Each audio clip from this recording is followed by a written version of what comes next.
नमो नमः बंधुवर, जय श्री कृष्ण। ओम सच्चिदानंदरूपाय विश्वोत्पत्त्यादिहेतवे तापत्रय विनाशाय श्रीकृष्णाय वयं नमः। श्रीकृष्णाय वयं नमः। और हम आज का टॉपिक लेते हैं। आज का टॉपिक क्या है? आज का टॉपिक है भगवान गणेश, उनका स्वरूप, उनका विवेचन और उसके अनंतर लक्ष्मी प्रदायक गणपति स्तोत्र। तो सर्वप्रथम हम भगवान गणेश के स्वरूप को पहचानें। भगवान गणेश क्या हैं? भगवान गणेश हैं ज्ञान के देवता। जो जिस भी देवता की आप पूजा करते हो, सबसे पहले उसके अंदर के गुणों को अपने अंदर उतारो, क्योंकि व्यवहारम ददाति इति देवः, जो हमें व्यवहार सिखाए उसे देव कहते हैं। तो हमें भी ज्ञानवान होना जरूरी है, परंतु ज्ञानवान हुआ कैसे जावे? तो ज्ञान को प्रकट करने के लिए भगवान गणेश के माता पिता भगवान शंकर एवं माँ पार्वती के स्वरूप का भी विवेचन कर लेंगे। भगवान शंकर किसके रूप हैं? भगवान शंकर हैं विश्वास के, और माँ पार्वती किसकी रूप हैं? श्रद्धा की।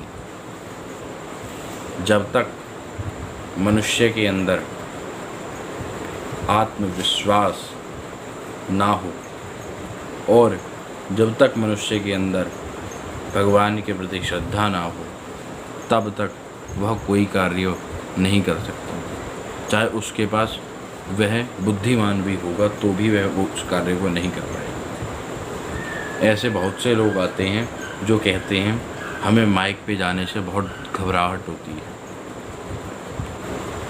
वह तो ज्ञानवान है, उनको तो डरना नहीं चाहिए, परंतु वह भी डरते हैं क्योंकि उनके अंदर आत्मविश्वास की कमी है। अब सबसे पहले हमें आत्मविश्वास मजबूत करना होगा और भगवान के प्रति श्रद्धा रखनी होगी, गुरुजनों के प्रति श्रद्धा रखनी होगी, माता पिता के प्रति श्रद्धा रखनी होगी। परंतु श्रद्धा अंधश्रद्धा में ना बदले। अगर अंधश्रद्धा में बदल गई तो नुकसान हमारा ही है। जैसे आपने देखा होगा, अंधश्रद्धा किसे कहते हैं? अंधश्रद्धा उसे भी कहते हैं जैसे हे प्रभु आप मुझे पास करा दो, है ना, मैं आपको 101 रुपये का प्रसाद चढ़ाऊँगा। भगवान भी कहेंगे बच्चा तू अपना कर्म कर, अगर तू कर्म नहीं करेगा तो तुझे कोई पास नहीं करा सकता। तो कर्म करना जरूरी है। उसके बाद आपको श्रद्धा रखनी है, अंधश्रद्धा नहीं। अगर कोई अंधश्रद्धा करता है तो उसका नुकसान होता ही होता है। और विश्वास से अहंकार की तरफ ना बढ़े, श्रद्धा से अंधश्रद्धा की तरफ ना बढ़े, क्योंकि दोनों के समय में गला अवश्य कटता है। आप कहेंगे कैसे? दक्ष प्रजापति, वो था मनुष्य, उसने अपने ऊपर विश्वास रखा तो प्रजापति बन गया, बना नहीं बना। परंतु उसने जब उसका अभिमान कर डाला तो वो वहाँ पर उसका गला कटा और क्या बन गया? वो बकरे की तरह वाला व्यक्ति है, तो वह तो मैं ही चिल्लाएगा। परंतु कोई भगवान के प्रति श्रद्धा रखने वाला पुरुष है, अगर वो अंधश्रद्धा की तरफ बढ़ गया, उसका गला भी कटेगा तो भी वह उसके अंदर श्रद्धा आएगी, अर्थात वह दूसरों के सामने झुकना सीखेगा। आप कहेंगे कैसे? तो भगवान गणेश को देखिए। भगवान गणेश की माता कौन है? माँ पार्वती, किसका स्वरूप है? श्रद्धा का। जब भगवान गणेश का गला कटा तो किसका स्वरूप उजड़ा? हाथी का। और हाथी कैसे रहता है? झुक के। अर्थात भगवान गणेश क्या सिखाते हैं? भगवान गणेश सिखाते हैं आप श्रद्धा रखो, अंधश्रद्धा मत करो। अंधश्रद्धा करोगे तो आपका नुकसान ही होगा। और अब भगवान गणेश का दूसरा नाम है एकदंत। उनके स्वरूप में एक दांत टूटा हुआ है, यह बात तो आप जानते ही हैं, परंतु इसको दूसरे ढंग से भी समझा जा सकता है। आप कहेंगे कैसे, पूछ सकते हैं ये बात। तो सुनिए, इसको एकदंत शब्द को कैसे जाना जा सकता है। पूरे शरीर में सारी चीज़ें लचकदार होती हैं। अगर आप रीढ़ की हड्डी भी देखेंगे तो भी वो भी तो मुड़ ही जाती है, परंतु दांत सबसे ज़्यादा बलवान होते हैं। चाहे वो एक समय आने पर टूट जाएं बुढ़ापे में, परंतु वो सबसे ज़्यादा बलवान होते हैं। ठीक है ना। तो पूरी पृथ्वी पर एक बलवान है, कौन? भगवान शंकर और दूसरे उनके पुत्र। मैंने एक क्यों कहा? मैंने एक इसलिए कहा क्योंकि आत्मैव जायते पुत्र, जो आत्मा से ही उत्पन्न हो उसे पुत्र कहते हैं। अर्थात महादेव भगवान शंकर के ही तो पुत्र भगवान गणेश हैं, ये बात तो आप जानते ही हैं ना। तो भगवान गणेश किसके रूप हैं? शक्ति के। उनसे ज़्यादा शक्तिशाली कोई नहीं है, परंतु वह अपनी शक्ति का प्रयोग कहाँ करते हैं? आप कहेंगे कहाँ करते हैं भैया, बता दो। तो सुनिए, वह अपनी शक्ति का प्रयोग करते हैं दूसरों की भलाई में।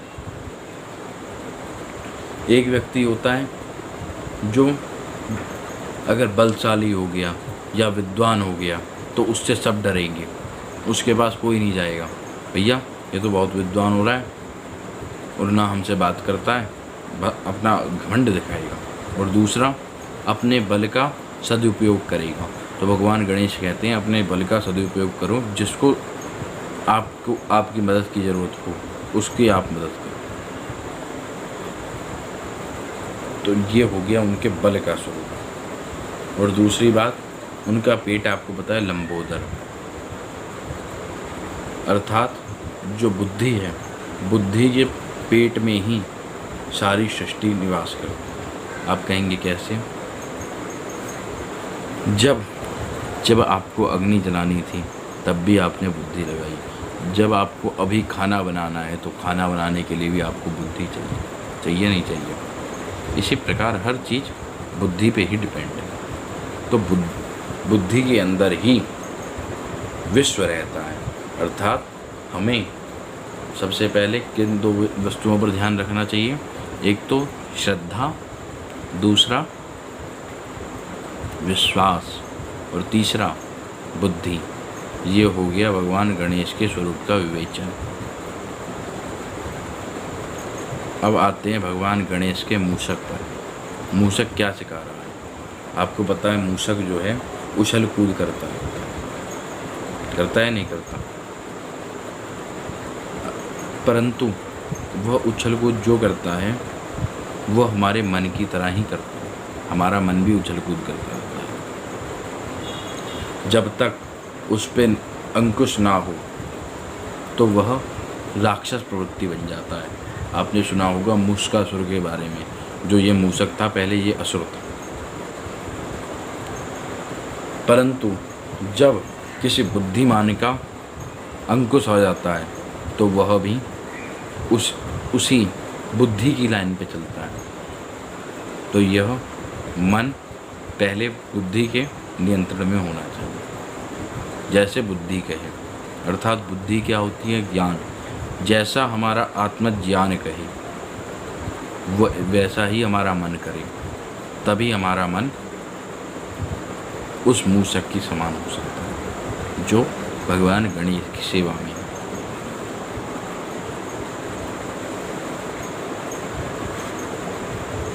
अब भगवान गणेश के दो पुत्र शुभ और लाभ। अर्थात जब बुद्धि होगी तब उसके जो आगे आने वाला कंटेंट होगा, अर्थात ज्ञान से ही आपको शुभत्व की प्राप्ति होगी और ज्ञान से ही आपको लाभत्व की प्राप्ति होगी। जब आपको लाभ चाहिए या आपको शुभ कर्म चाहिए, शुभता चाहिए अपने अंदर, तो सर्वप्रथम आपको आत्मज्ञान लाना पड़ेगा, तभी आपके अंदर शुभत्व और लाभत्व की प्राप्ति होगी। यह तो हो गया क्या, भगवान गणेश के पुत्रों के बारे में वर्णन। उसके बाद बुद्धि से ही रिलेटेड है रिद्धि और सिद्धि। आपको सिद्धियाँ भी चाहिए तो भी आपको क्या करना होगा, बुद्धि का शरण ग्रहण करनी होगी। हनुमान जी ज्ञानवान, तभी उनको सारी सिद्धियाँ मिली हुई हैं, क्योंकि अगर आप सिद्धियों को गलत उपयोग करोगे तो आपको वो सिद्धियाँ नहीं मिल पाएंगी। परंतु जब आपके पास ज्ञान होगा तो आप उस बुद्धि को सही उपयोग, उस सिद्धियों को रिद्धियों को सही उपयोग करोगे। इसलिए इस बुद्धि से ही डिपेंड है पूरा संसार। रिद्धि सिद्धि आध्यात्म सब बुद्धि के ऊपर डिपेंड है। अब जो है अपने लक्ष्मी प्रदायक स्तोत्र का पाठ करते हैं। अथ लक्ष्मी प्रदायक गणपति स्तोत्र। इस स्तोत्र को आपको पता ही है, मैंने पिछली वीडियो में आपको बता रखा है, ब्रह्म मुहूर्त में उठ के करें और किस आसन पर बैठ के करें, कुशा के आसन। कुशा का आसन बाज़ारों में उपलब्ध है, आप बाज़ारों से कुशा का आसन ले सकते हैं। अब मैं पाठ करता हूँ। ओम नमो विघ्नराजाय सर्वसौख्यप्रदायिने दुष्टारिष्टविनाशाय पराय परमात्मने लंबोदरं महावीर्यं नागयज्ञोपशोभितम् अर्धचंद्रोधरं देवं विघ्नव्यूहविनाशनम्। ओम ह्रां ह्रीं ह्रूं ह्रीं ह्रौं ह्रः हेरम्बाय नमो नमः। सर्वसिद्धि प्रदो असि त्वं सिद्धिबुद्धि प्रदो भवः। चिन्तितार्थप्रदस्त्वं हि सततं मोदकप्रिय सिन्दूरारुणवस्त्रश्च पूजितो वरदायक। इदं गणपतिस्तोत्रं यः पठेत् भक्तिमान् नर तस्य देहं च गेहं च स्वयं लक्ष्मी न मुञ्चति, स्वयं लक्ष्मी न मुञ्चति। इति श्री लक्ष्मी प्रदायक गणपति स्तोत्रम संपूर्णम। इस प्रकार लक्ष्मी प्रदायक गणपति स्तोत्र पूर्ण। नमो नमः। जय श्री कृष्ण।